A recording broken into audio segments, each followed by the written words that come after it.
Good morning, everyone, and welcome to DFTA's annual assembly.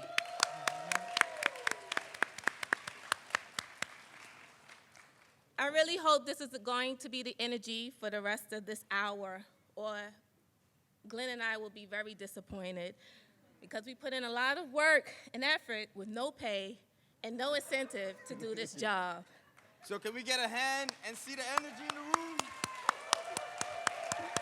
All right. Glenn, you look very handsome. I don't know about handsome, Mika. I'm very nervous being new to DFTA, standing here in front of all of you, and sharing the stage with you, Mika. You look beautiful. That's right. Give it up. You know, Mika looking like Coco from Fame. Or maybe a little bit more like Cookie from Empire, maybe? You look good, Mika.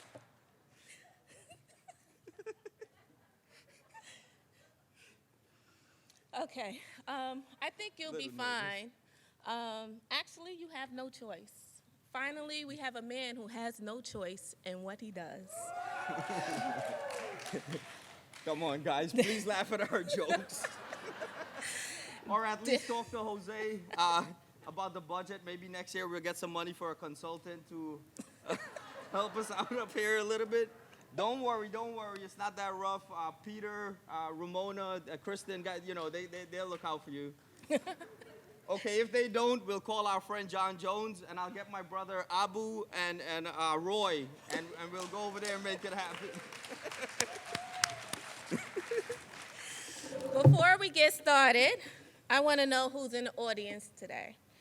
So, will direct services, social services, and elder justice please make some noise?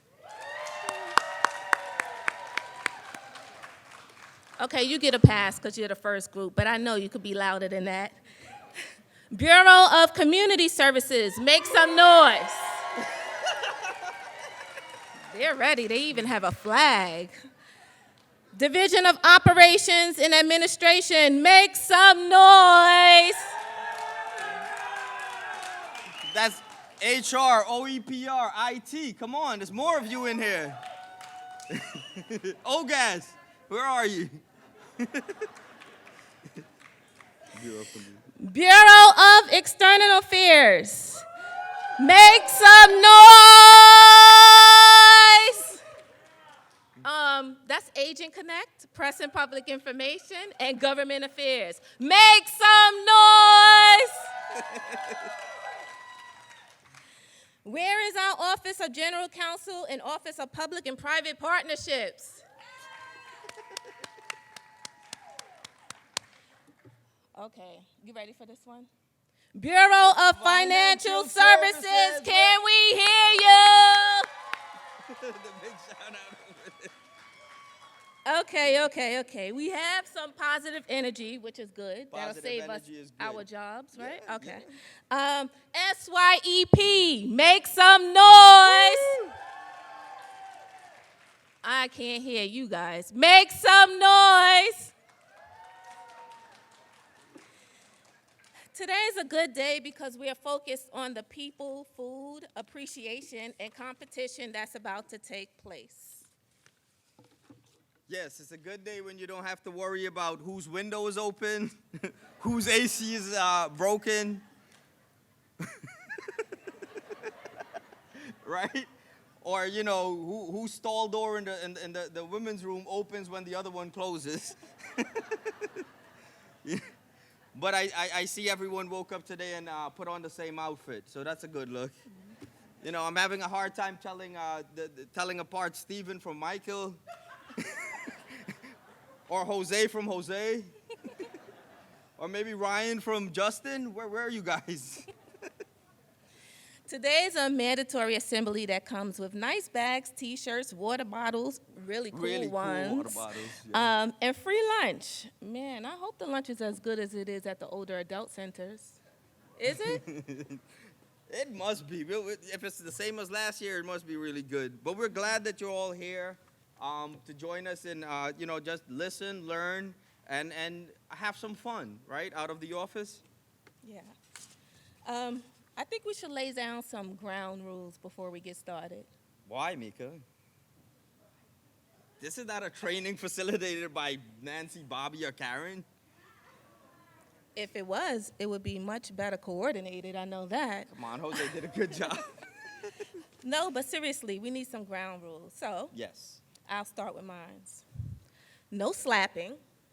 If I say something you don't like, I am not Chris Rock, and you are not Will Smith. If you even think about it, I'm going to call Aurora. Where is she? There she goes. Secondly, no complaints.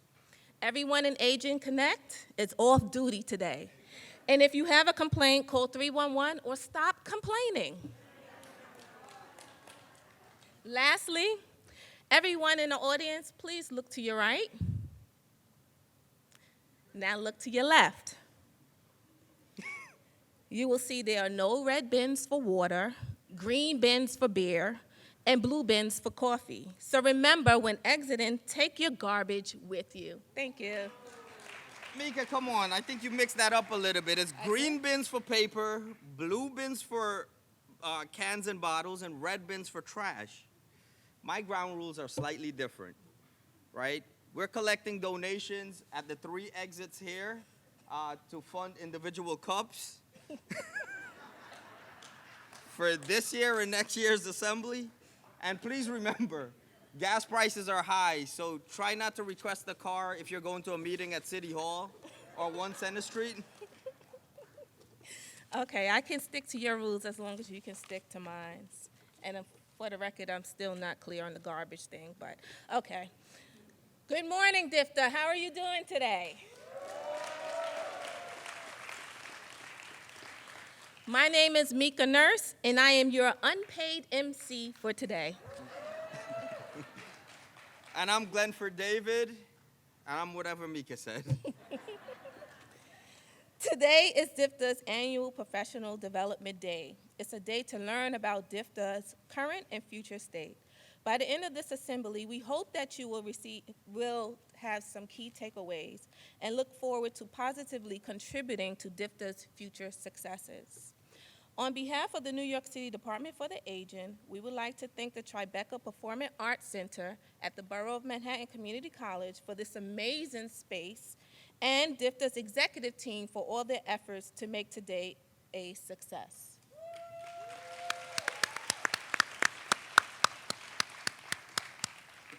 I would also like to thank everyone else who was part of this event and was helped to make it a success. And we look forward to having a great day now and on into the evening. Yes. Glenn, did you know 30% of our full-time employees are over the age of 60? That's 1/3 of our workforce who are baby boomers and traditionalists. Wow, I did not know that. Did you know that 26% of our employees have been with the agency less than 3 years? And 31% of our employees have been with the agency between 3 and 10 years? 43% of our employees have been with the agency more than 10 years. Wow. Loyalty, brand loyalty. I think I'm in the 26th percentile. So that means Same when I here. retire, I'll have dinosaur years. Did you know 69%, which is roughly 220 employees, are females? And 31%? Females, make some noise.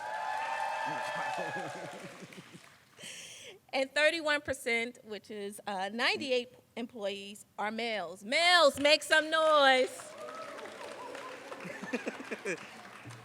Mika, I did not know that. Women do rule the world.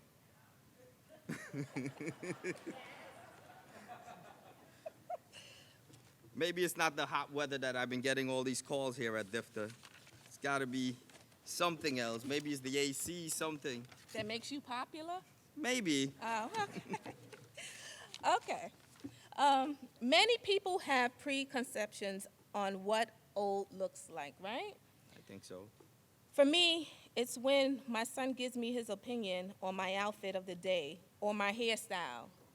It's either, you're really dressed like grandma today, or you think you young, huh? Like your son, I used to think 50 is old. I'm not 50. I don't know, Mika, but I think I keep, as I age, I keep moving the goalposts because I keep learning more and more things that older people can do that as I was younger, I didn't realize that you're still capable of doing those things. So I keep moving the goalposts, and what I used to think was 50, I keep moving and moving. Now I think I'm like at 80 or 90 years old, but, I keep getting proven wrong, so. I'm sorry to hear that. Well, it sounds like we don't have a clear definition of what old is, so let's hear what millennials think about what old looks like. Video. Hey, how's it going? You can stand right there. That's your mark. How you doing? I'm great. How are you? Great. Awesome. Just tell us your first name and your age. My real age? My name is Paolo. I'm 25 years old. My name is Daniela, and I'm 19. 24. 35. 31. 33. I'm 26 years old. What age do you consider to be old? Late 40s? Maybe 50. I feel like 30 is a new 20, so I'd say like 40 is old. I'd probably say 50s. I'd like you to show me how an old person would cross the street.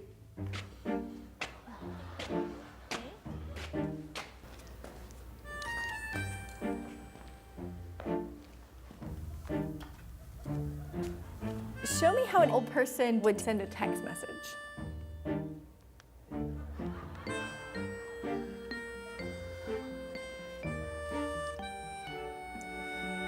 How might an old person do a push-up?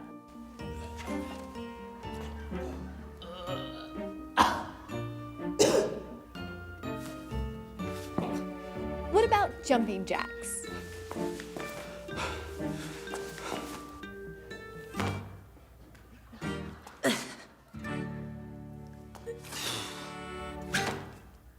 Okay, hang on. There's someone I want you to meet.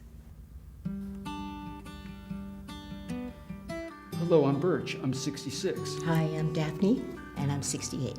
I'm Dee, and I'm 55. George Fassbinder, 75. My name is Parvati. I'm 70. Nice to meet you. Nice to meet you. We're gonna give you about 2 minutes to teach each other something that you are good at. I can teach you a jump that I do. Okay, please. Both of your legs go up, and your arm goes up, and your left arm goes like to the side. Ready? Okay. 1, 2, 3. Lift 1, 2, 3. And bring it to your heart. And bring it to your heart. Add the head in. Yeah. You want to try to get your balance and raise up. Now, you can bring your legs and your feet up. It's hard, right? Yeah. 1, 2, 3, 5, 6, 7. So when you come out of a turn, either way, you go back to that basics. Over. Now forward. Over. Yeah. Square it like this, and give me a hook. Hook. Jab, cross, hook, and then we'll go like this, all right? 1, 2, 3. Now, what age might you consider to be old? Probably 80 or 90. He could just do everything that I told him to do. An age that I would consider to be old now might be 100. Do you remember what you said? Yeah, I said in the 50s, I thought that would be old. But when I thought about it, like... Wait a minute. I'm sorry. How can I do it? It really changed my thinking of what old is. You've taught me something today. Clearly, there's no way she's old, you know? Now I know from today, hey, I don't look at age. At my age, I feel like I did when I was in my 20s.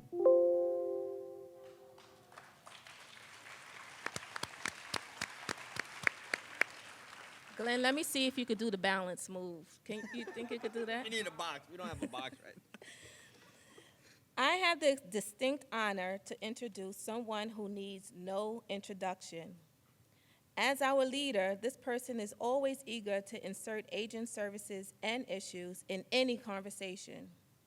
Not only does she do it, but she encourages all of us to always put aging issues at the forefront as well. She is a straight shooter.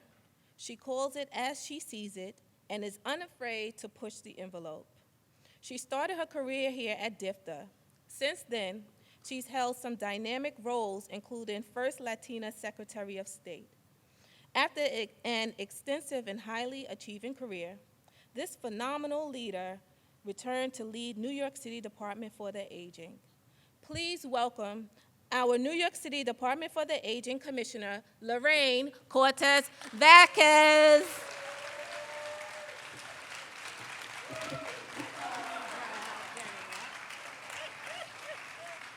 Oh my God, awesome Beyonce, and I don't know who.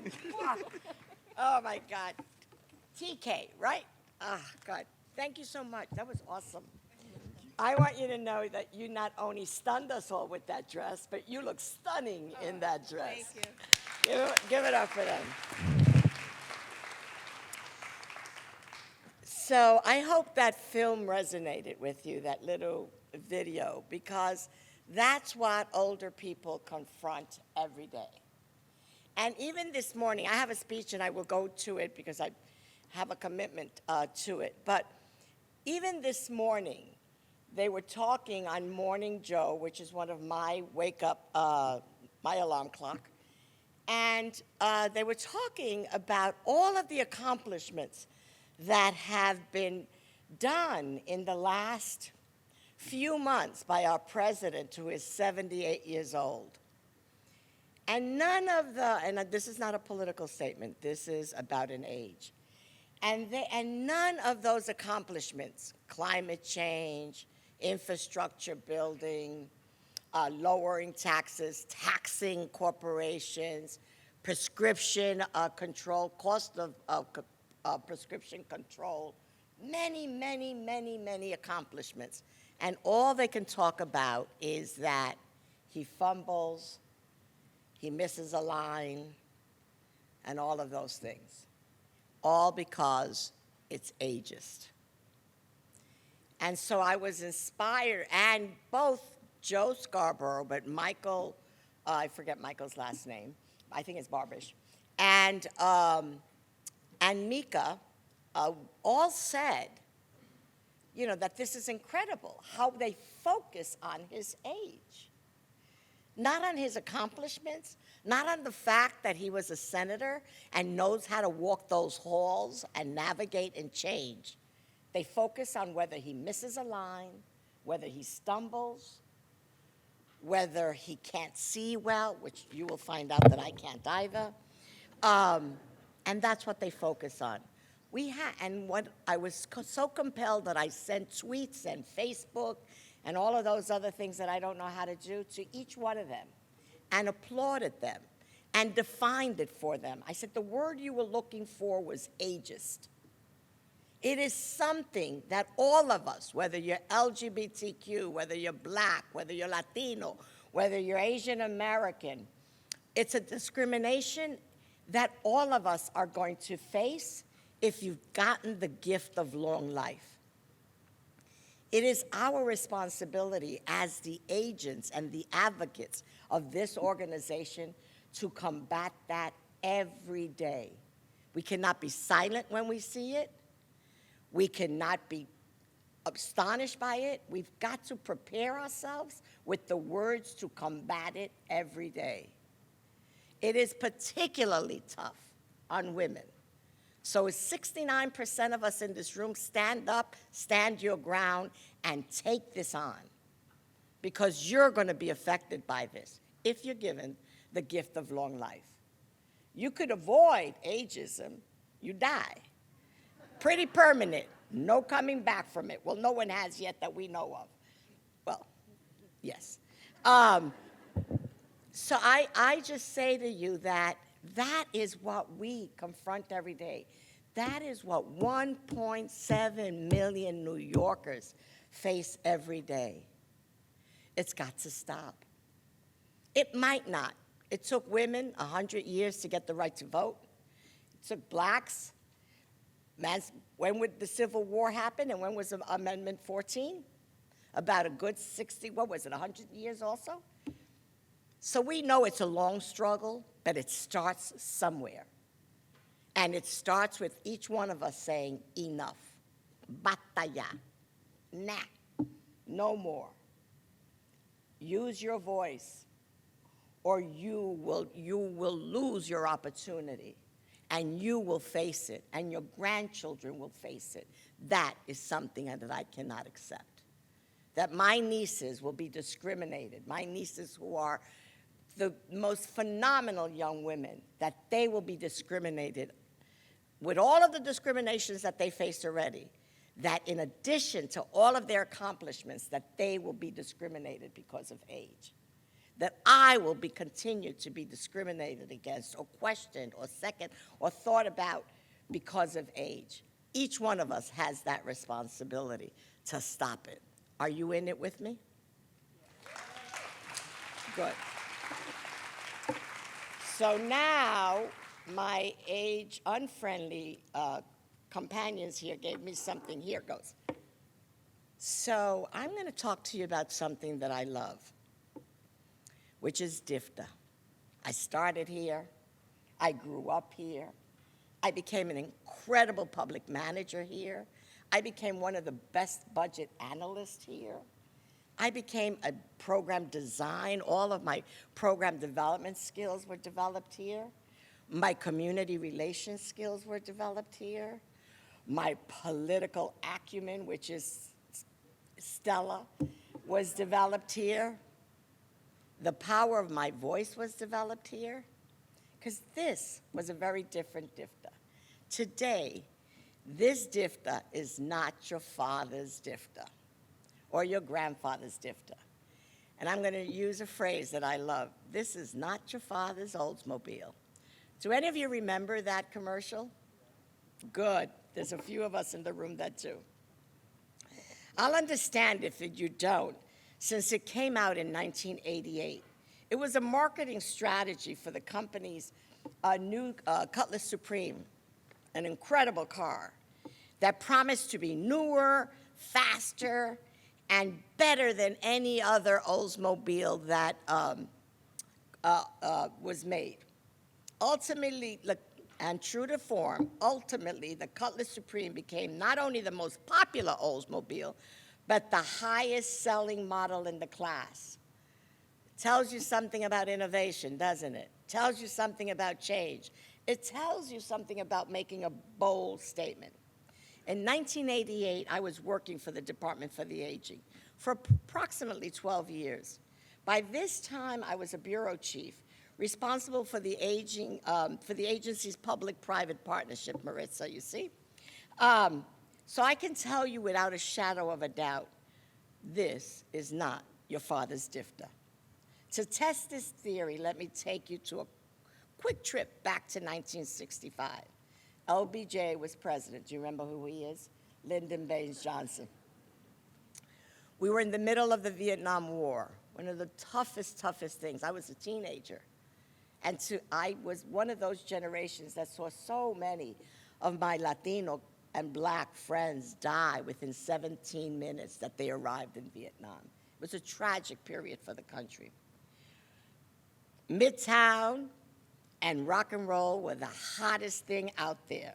Sugar Pie, Honey Bunch by the Four Tops, one of my favorites, and You Can't Get No Satisfaction by the Rolling Stones. I still sing both of those with a lot of gusto.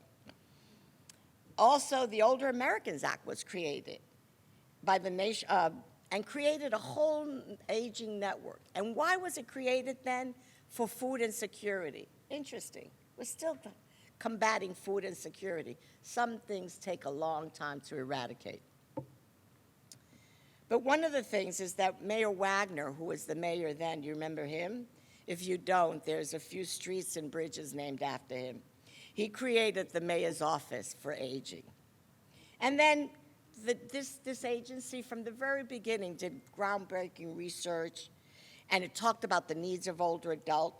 It opened service sites in the city. It pioneered the first half-fare program for older adults. It was just pushing the envelope forward. Started in 1965, something that was, well, in 75 was when it was officially made an agency, by Mayor Bean, pushing the envelope on this whole population called aging. Alice Brophy was named the first commissioner. I loved Alice Brophy. She was about my height, always wore dresses that looked like robes, or nightgowns in some areas, but she was sharp. And she had a sharp deputy commissioner called Roberta Spohn, who was phenomenal. Roberta was the one that recruited me in 1976. And she recruited me because I had an employment program in East Harlem, and she wanted me to replicate that program. And I said to her, no, you don't have the cultural competency at the Department for the Aging, because this was an older worker program for Latino elders. And that's what I was doing in East Harlem. But I said, I'll go help shape yours. And so I became an intake and enrollment worker at SYEP. So all you SYEP, that's where I started, all right?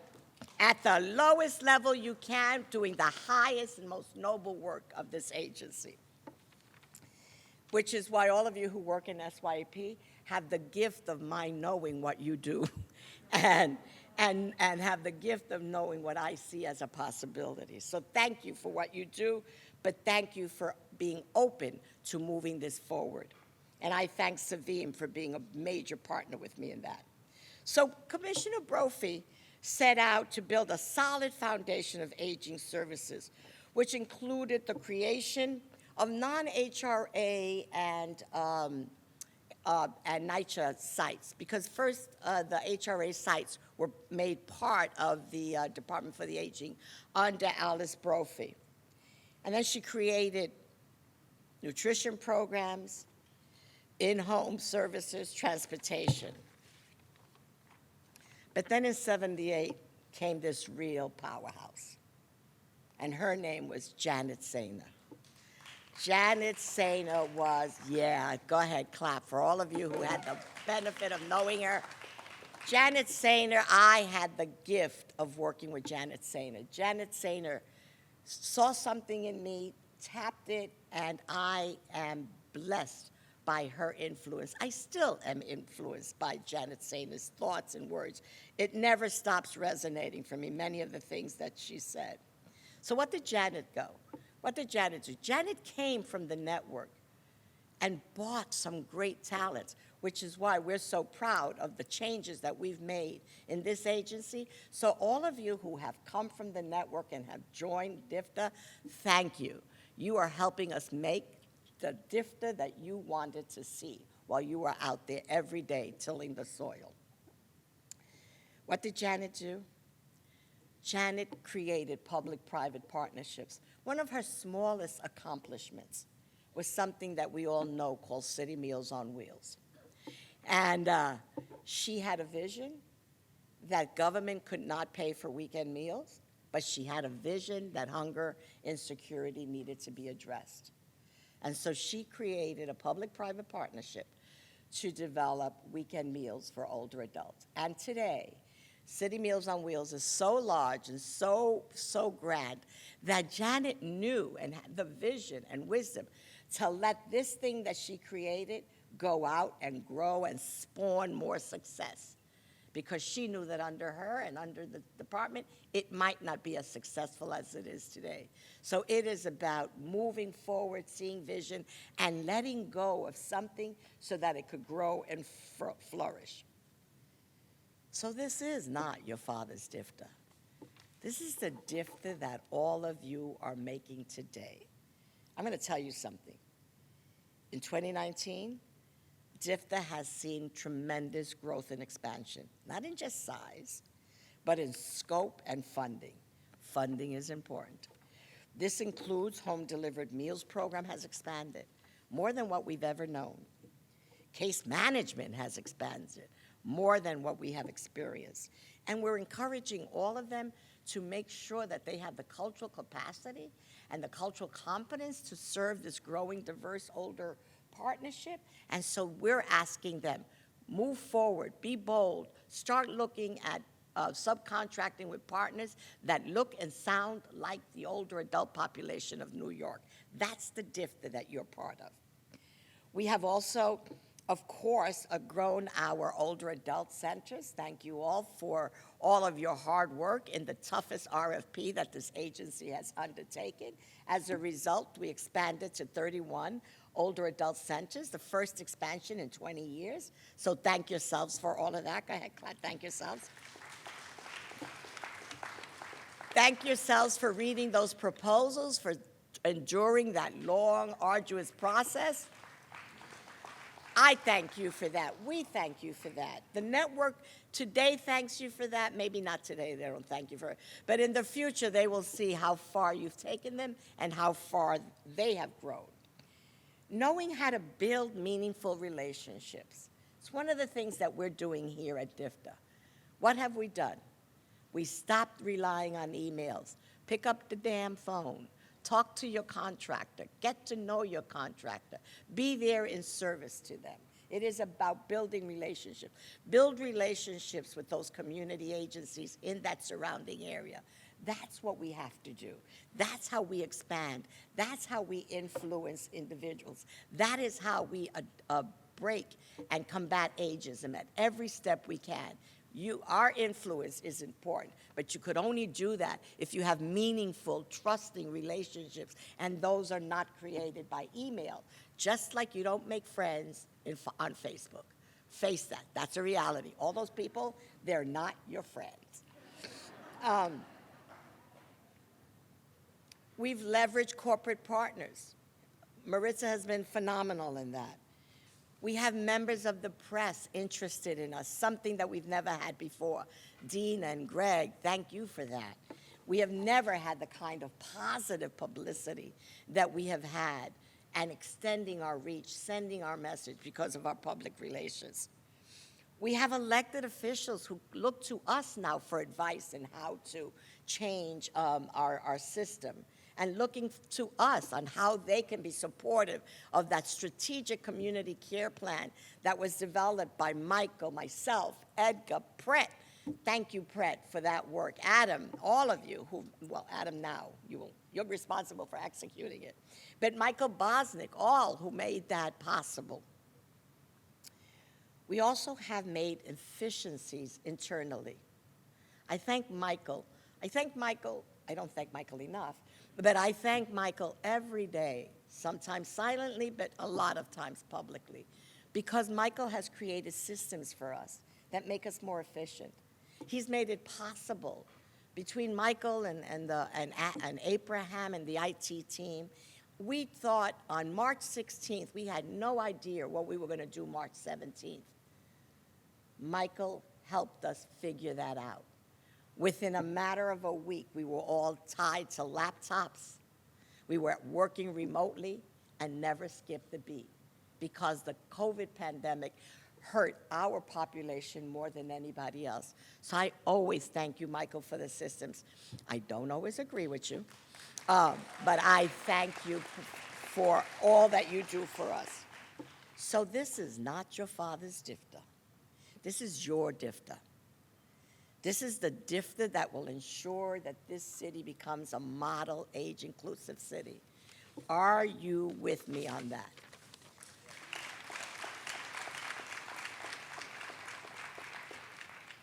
I'm going to tell you something. As we look to the future, I want to leave you with the following. We each stand on the shoulders of our predecessors, those who have come before us, so that we can keep meeting the needs of older New Yorkers. I use Janet Cena's thoughts and actions all the time. And yet all of the unbiased racism that was at the Department for the Aging, despite all of that, they did exceptional work. Exceptional work. All of it was unconscious bias because their commitment and their heart was there. So that's one thing.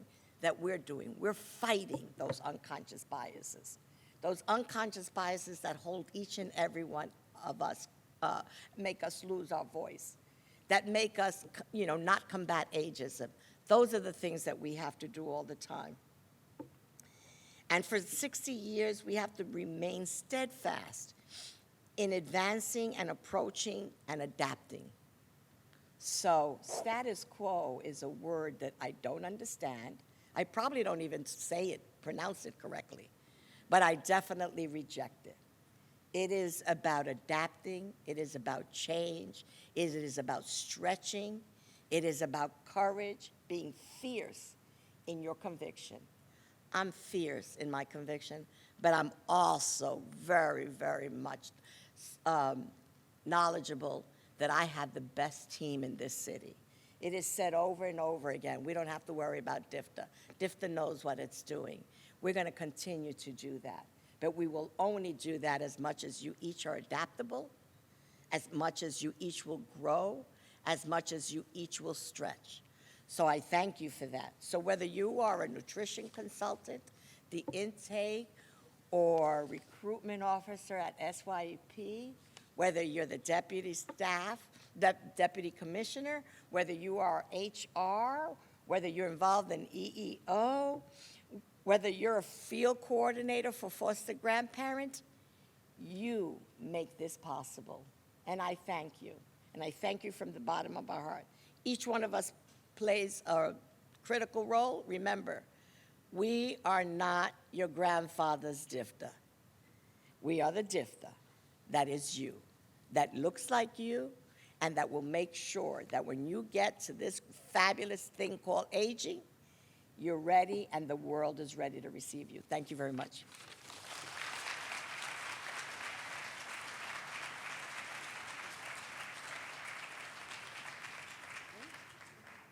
Commissioner, for the warm introduction, and welcome everyone to the DFTA's Professional Development General Assembly. I'm Adam Oysaki, and I'm very excited to be your new Chief Planning Officer. Pause. Over the past 10 years, Hold a minute. I'm sorry. My MC here, Excuse me, I dropped the ball here a little bit. Yeah. Should be introducing Adam, how do I say his last name? Mukowski. Right. Adam Mukowski. We'll play a short video. Before we play the short video, I will say a few. Thank you, Michael. Michael got us all straight here. All right. Good. So it wasn't only Glenn's fault, but he's going to bear the burden for it. All right. So, Adam, we're going to hear from Adam, who is not able to join us today.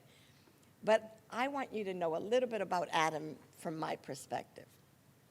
When I interviewed Adam, when I read his resume, I was impressed by the variety of jobs that he's had and the diversity of experiences.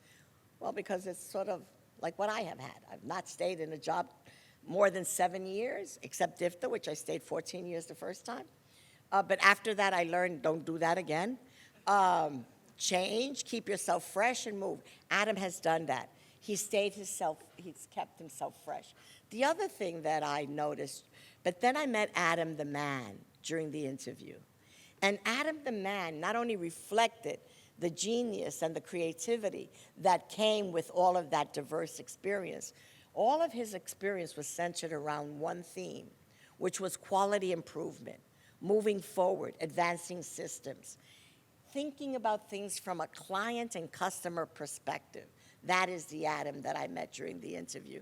But then I also met a man who was authentic, who was proud of his culture, proud of his heritage. That sung to me. So now Adam is going to talk to you a little bit about himself. Go ahead, Adam. thank you, Commissioner, for the warm introduction, and welcome everyone to the DFTA's Professional Development General Assembly. I'm Adam Oysaki, and I'm very excited to be your new Chief Planning Officer. Over the past 10 years, I've been focusing on building efficient and sustainable government operations, as well as planned and implemented multi-agency initiatives to better the lives of our fellow New Yorkers. In recent years, I worked on improving how clients apply for social benefits, including SNAP and cash assistance. On the business side, I worked on revamping how New York City registers and reconciles its $30 billion in property tax revenue.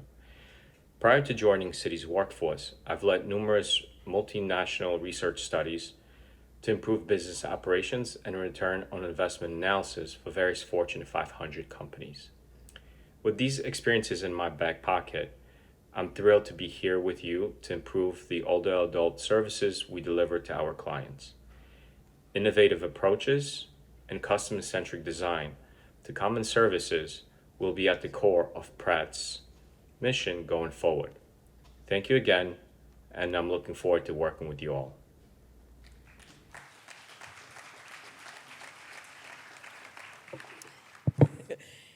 You see, Glenn is such a phenomenal man. So any of you who ever complain to Glenn, you're going to have to go through me.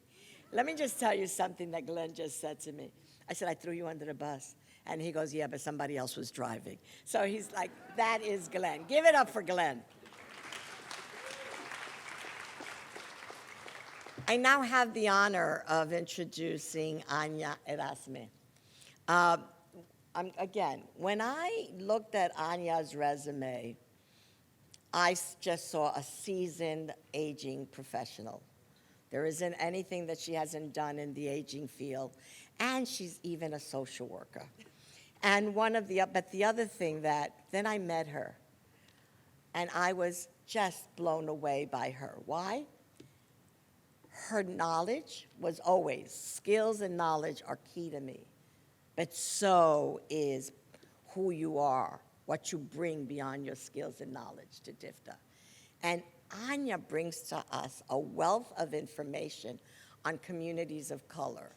She has served in communities of color most of her adult life. That is moving to me.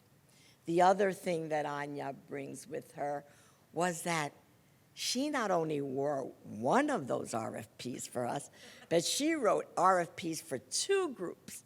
That impressed the hell out of me. And as a matter of fact, those 2 networks, which was Riseboro and PSS, won their network contract. So it was something very new to us. So it also showed me her innovation. And she was pretty humble about those accomplishments. So those of you who read those proposals, kudos. It was Anya who wrote them. The other thing that impressed me about Anya, again, is her real clear sense of who she is, what she brings. Don't underestimate her sweet demeanor. There is a tough cookie behind that. She is clear on her convictions. She does it in a very different style than me, thank God. And, but she is a woman of conviction, a woman of passion, and a woman who's committed to developing the best possible team, something that she has done throughout her profession. Anya, I give you Anya.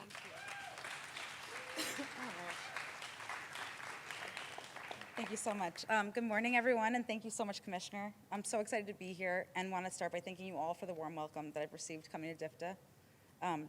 For those of you who don't know me, I've been with DFTA about a month and a half, and I came here after working on the network side. I'll never forget my first introduction to DFTA. I was a director for about 2 weeks when my first assessment came. I think my program officer might be here right now.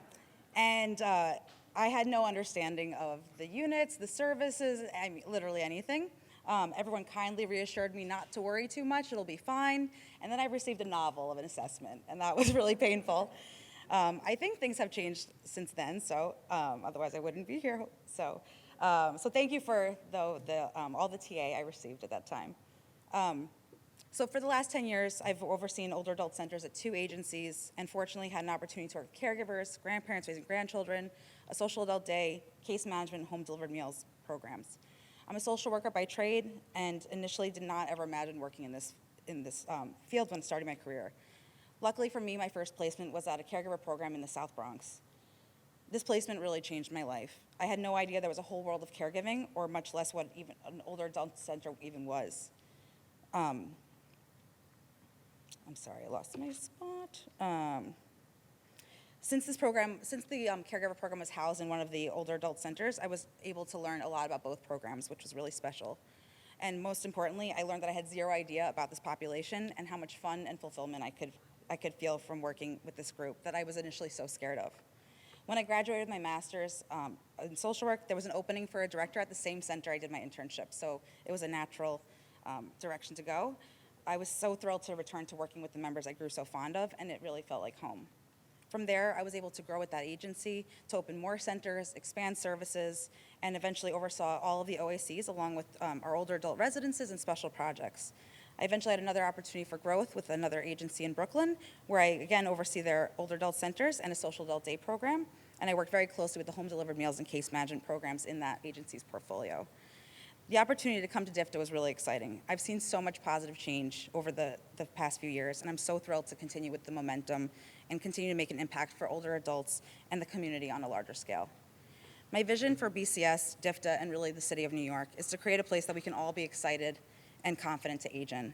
I want to see every DFTA program provide a quality level of service that people cannot wait to qualify for, and that serves all of New York City's communities equally. I hope that we can create an informed city that fully accesses our services to ensure older adults can age in place with dignity and quality of life. There's definitely a long road ahead, but I also believe that the only way we're ever going to be able to achieve our goals is to reframe aging and to begin to undo the stereotypes I also once held before having personal experience in this field. Ensuring that New York City is an age-friendly city has to be our top priority. It begins with small changes like changing our language from seniors to older adults, to break down stereotypes and cross-collaboration to remind everyone that older adults are valuable members of society. I look forward to what lies ahead and making a difference in the lives of those we serve. Thank you.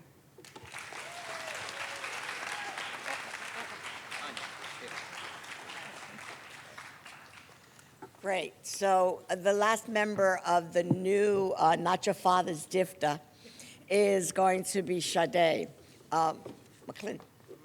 McIntosh. God, I got the Sade. All right. So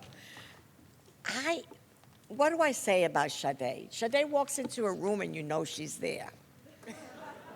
She just walks in and I wouldn't say she sucks the air out of the room. That's something that I do, unfortunately. But she just walks in. She has a presence. She's elegant. She's also, you know that she is in command of whatever she's going to handle. And that happened from the moment she walked into my room for an interview. And I had interviewed lots of people for the position of HR.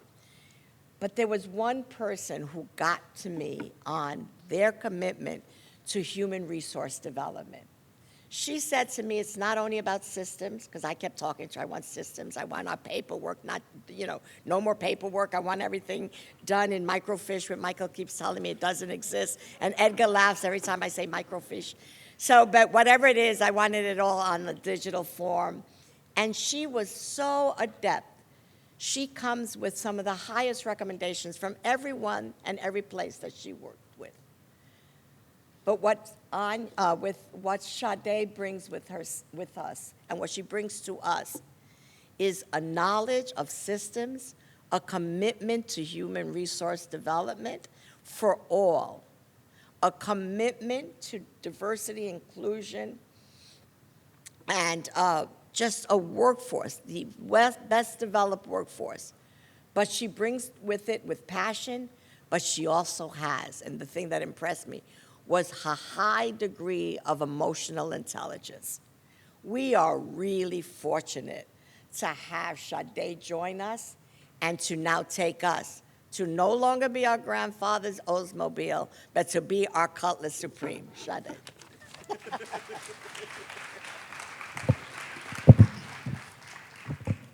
Thank you, Commissioner, and good morning, everyone. It's great to be gathered here today as an agency, and it is an honor to share this moment with all of you.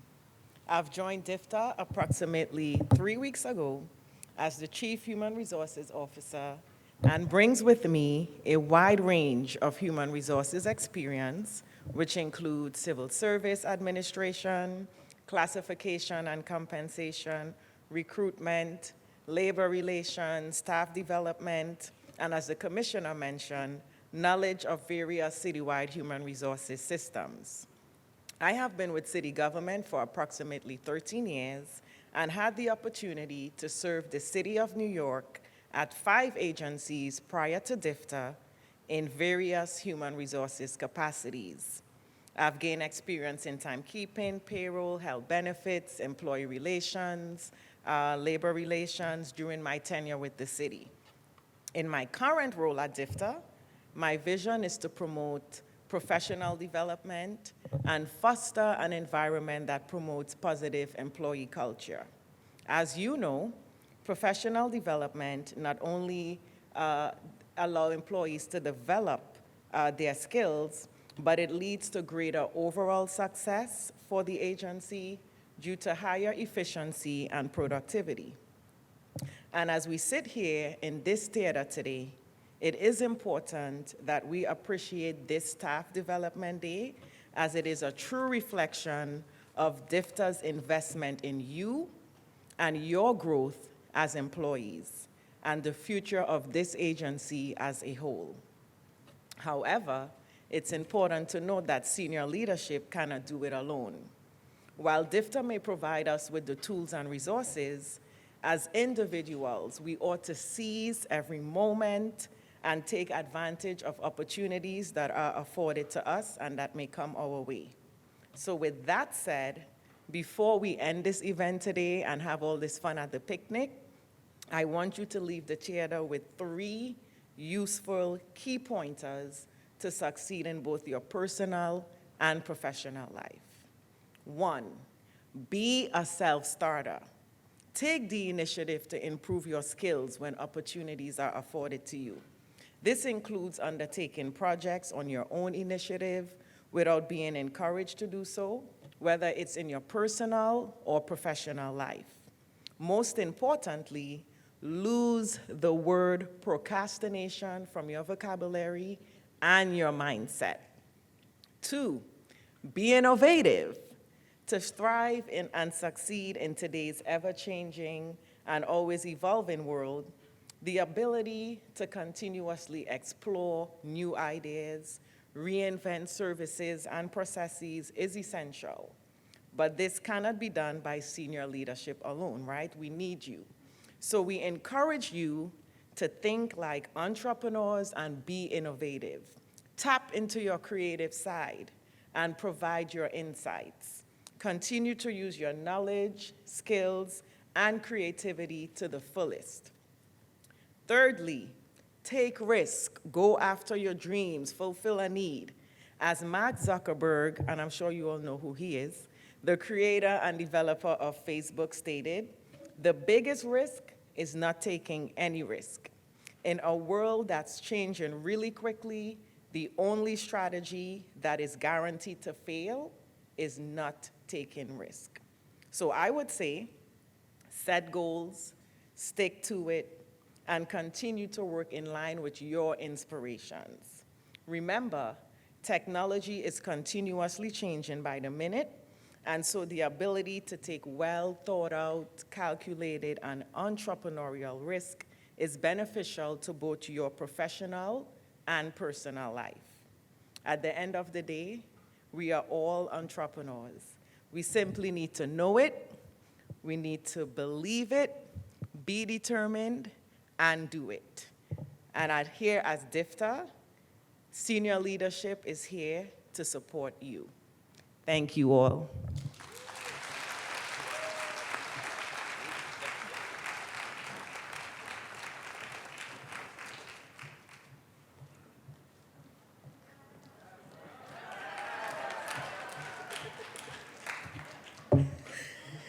Thank you, Sade. Knock 'em dead, Mika.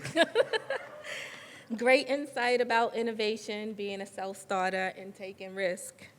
I am sure everyone is looking forward to developing in your roles and becoming change agents in agent services. Speaking about entrepreneurship, let's take a look at this next video.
for our next introduction, this person to come to the stage, his work and the team of his work are in the veins and vessels of everything DFTA does.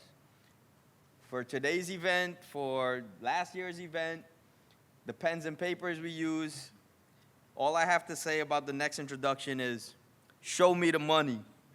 Please join me in welcoming DFTA's own Daddy Warbucks, Mr. Jose the Money Man Mercado, DFTA's Chief Financial Officer.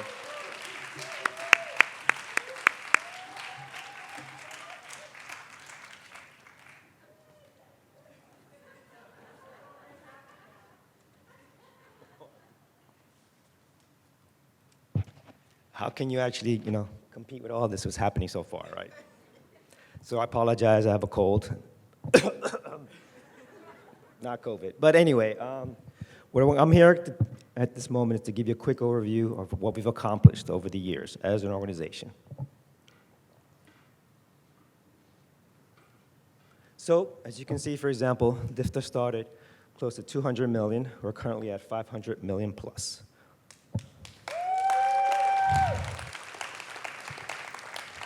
Again, this was done by us as a team, right? We've accomplished this. Not one individual, as the commissioner mentioned, but all of us together. Again, this is a quick overview of the budget. As you can see, in the last year, we're close to $500 million, right? And the goal, again, the commissioner told me one time, a year ago, I think 2 years ago, my goal is to be a billion-dollar organization. By the time she leaves, hopefully never, that we will accomplish to be as close to $1 billion. We'll be close to DYCD, ACS, HRA. That is our goal. Because guess what? There are 1.6 million older adults who deserve to be what? Treated fairly, respected, because they've committed themselves to what? To this nation, building a nation, right? As the previous, I would say, video said, it took immigrants, right? All of us, right, to build where we're at right now. So again, our goal, 1 billion, 1.6 million seniors deserve what? $1 billion. And it takes all of us, right? Okay, next. Okay, so this is actually our current budget, the source of funds. As you can see, for example, 2/3 of our budget is really city money. Like you can see, the state and federal government do not contribute a penny, and that needs to change, right? That is our goal. Our goal has been to kind of change that around, where we get more state, federal government, because guess what? Seniors pay into Social Security, right? Seniors pay taxes, right? So they deserve to be what? Taken care of when they get older, right? There we go, thank you. Okay, this is actually how we use our funds. As you can see, 94% of our budget goes to what? Contracts. 6%, literally 6% is what we provide, right? Admin. So technically, other organizations spend, and I'm kind of interesting, as Commissioner mentioned earlier about the OACs, we have nonprofits who have administrative costs of 33%, while DFTA only does it at what? 6%. We're efficient, effective, right? And we did it, what? Together. Next. So, as we basically, some of this the commissioner mentioned earlier, we had increases in HDM. We've increased the HDM budget, right, almost close to twofold. We've done several rate increases. We've expanded case management. We've also doubled the geriatric mental health. I mean, look at all these services that we basically put together for our seniors. So, just really quickly, just want to give you an overview of what we've also accomplished is more transparency in the way we operate. There are actually departmental, I call bureau budgets. Every bureau, as Glenn likes to mention, that basically, he calls me the money, I say the money man, but in actuality, every bureau has their own money. Yes, I do say no a lot, but I do say with a smile. Except Mike. Except for Mike. But the point is that there are bureau budgets. People know their money, right? Improve efficiencies. We've done actually, one thing I would say is very important about the Bureau of Finance is that we've improved the way we actually pay. We've gone basically from invoicing. Our invoice to payment is 8 days, right? Because we know that what? What we do is what? Ensure that the people who actually provide the services out in the boots on the ground are getting paid every 2 weeks, just like we do, right? It's very important. As soon as an invoice gets in, We pay it because guess what? With our approval, without us moving forward, they won't get paid, right? One thing, for example, as we all know about, and some of you guys may hate it, we have this whole thing called accelerator. That's how we basically pay. Well, guess what? In the future, that's also going to be changing. That's the passport system. So you'll see more of those changes going forward as the city starts to automate more and more. And as well as we'll be depending more and more on STARS. So I would like to thank everyone for your commitment every day in, day out to all this great service you do. And my answer is still no to any additional money you want.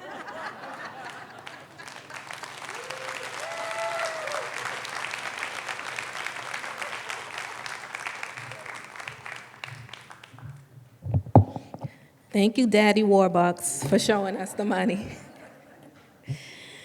This last introduction is one for the ages. In fact, he could be one of our clients. In working with him, you may have learned some things. First, make sure people know what you're doing. Don't work in a bubble. Advertise your work. Secondly, don't tell him what can't be done. Tell him what can be done. Third, a person with good character builds skills. Finally, use the entrance that avoids walking past his office if you plan on arriving to work past 9 a.m. Let's hear it for the man with the master plan and smooth operator, the first Deputy Commissioner and Chief Operating Officer, Michael Agnabeni.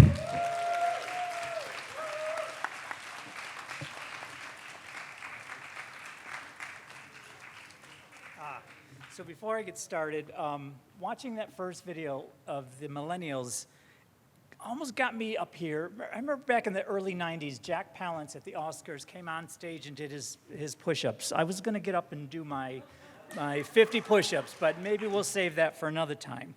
I want to thank a few people before I get started. Jose V, step out.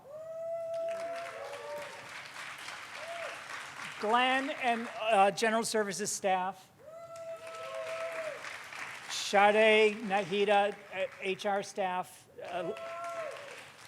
Karen Velez, David Knapp, who am I forgetting? The SYP guys that helped us a lot of this planning. If I'm not saying your name, I apologize. There's a lot of people at the park setting up food right now. This can't happen without a lot of behind-the-scenes work. So, good morning. It's great to come together to recognize DFTA Professional Development Day.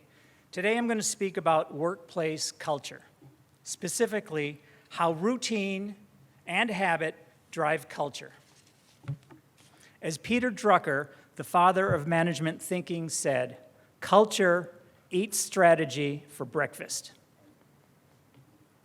Not to take anything away from strategy, vision, marketing, outreach, financial disciplines, but culture isn't just another component of an organization's management objectives. Rather, culture is the objective. In a recent Partners in Leadership Workplace study, when asked, which has the most impact on business results, culture or strategy? 96 of the respondents said culture, and only 4% said strategy. Yet when then asked, when working to improve results, where is most time spent? 74% responded with strategy, and 26% said culture. So, how do we develop and shape culture? Keep in mind that my premise is that routine and habit, either good or bad, will drive culture. Our goal, then, is to introduce and adopt good habits. We build culture by building good routine. There are 3 organizational areas where culture is clearly visible. 1, meetings. 2, communications. And 3, systems. Let me share some examples. Over the past 3 years, much of our focus has been on standardizing operating procedures, creating simple and consistent forms, a culture of staff development, a culture of project management, the way we communicate important announcements, that little box we've started putting around messages, that really need your attention. And there are some routines. The picnic last year was not an accident. The year-end holiday party wasn't by accident. This year's Professional Development Assembly and picnic are not accidents. Jairus was not an accident. The twice-weekly cabinet meetings are not an accident. The 9 a.m. Monday check-ins aren't by accident. The 2 p.m. muster was not an accident. These measures were intended to instill routine and habit, not to make us work harder, but to ensure we have more information and can work smarter. Shaping culture takes a great deal of effort from all of us. The effort to develop habits and routines, and thereby creating culture, not only has an impact on results, but more importantly, has an impact on morale and engagement. And DFTA culture is happening. Culture is sticking. We are engaged. We are participating. The Partners in Leadership study that I referred to earlier also shared this concept. A deliberate focus on managing meetings, communications, and systems will allow you to manage culture instead of culture managing you. So I'm going to pause there and say for another time how creating an effective culture helps to achieve mission and lead to a richer customer and client experience. We don't have enough time for that one. So once more, back to the beginning. Routine and habit drive culture. I close with a quote from somebody that I followed while growing up. Vince Lombardi, the 1960s coach of the Green Bay Packers. He said, "Winning is a habit. Unfortunately, so is losing. Let's win." Thank you. I look forward to the picnic this afternoon.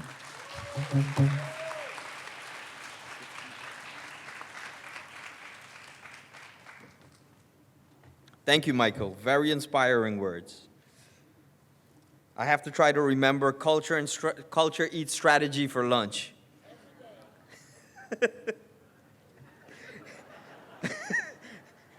I'm hoping I can continue to build good habits and routines, especially like this one, having an annual staff picnic each year. Earlier, when I first got here last year at DFTA, I remember there were 20 goals set forth by the department. I'm happy to say of those, 17 are accomplished.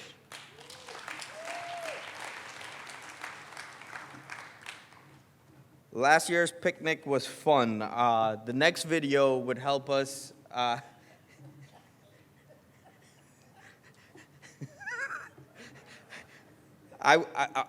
Glenn is the butt of another joke because last year, you know, in whatever I do, I try to have fun, right? Whether it's the picnic, standing here, being there, you know, it's all fun for me, right? I tell my staff all the time, coming to work is my vacation. I have fun at work, right? I get paid to be here, and that's, you know, I appreciate that. But enough about me. Last year's picnic, a quick video recap just to get us in that zone. Thank you.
I don't know who that guy was with the purple shirt.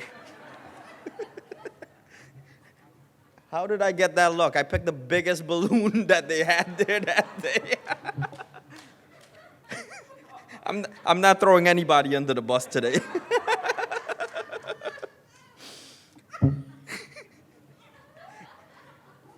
As you all know, Bureau of Financial Services was last year's winner at the picnic. Congratulations on a job well done. Hold the applause. The rain is over. It's a new year, fiscal year 23. Mr. Jose the Many Man Mercado, please bring the goat to the stage.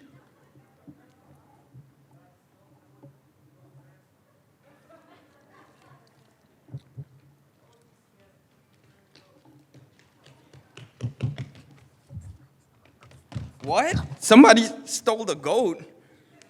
Captured a goat? What? Yeah, I don't understand why they would steal curry goat. I mean, if it was Esther's curry goat, I would understand that. I had Esther's curry goat, but I don't think that's the curry goat that we're talking about here, Mika. Why would they do that? It's the greatest of all time trophy we're talking about. What? The goat trophy. That's some boat. Let me be quiet. No, it's some goat. It's some goat. Well, I don't know where it is, but they said they got a trail of it, and they're going to show it now. So where's that video?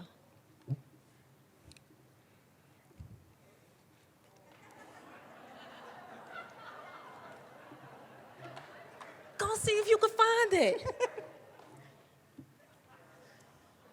What the?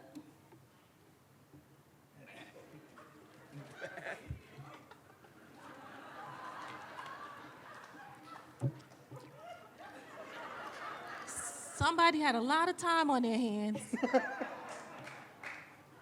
What? Went through security?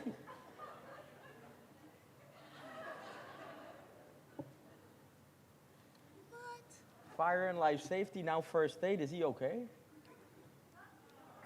Oh, he looks good, nice and shiny.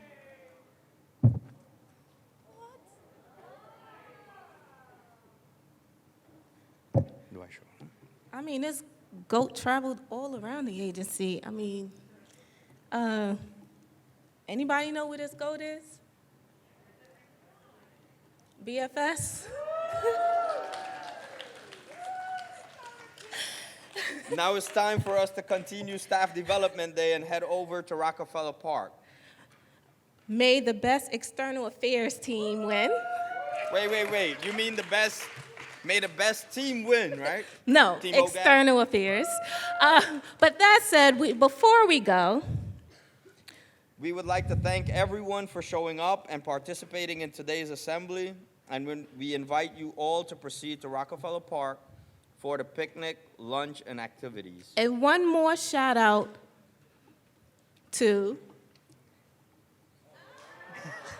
Happy Birthday Edgar! Woo, woo! Let the competitions begin! Thank you! Happy birthday Exit to you. downstairs. Happy birthday Exit downstairs to the park. Happy birthday, happy birthday, happy birthday. Exit towards the middle, down the stairs, guys, not on top, down the stairs. Happy birthday. Remember to leave your donations for cups. Happy birthday, dear friend. Happy birthday to you. We exit at the middle of the auditorium, the 3 exits towards the middle of the auditorium.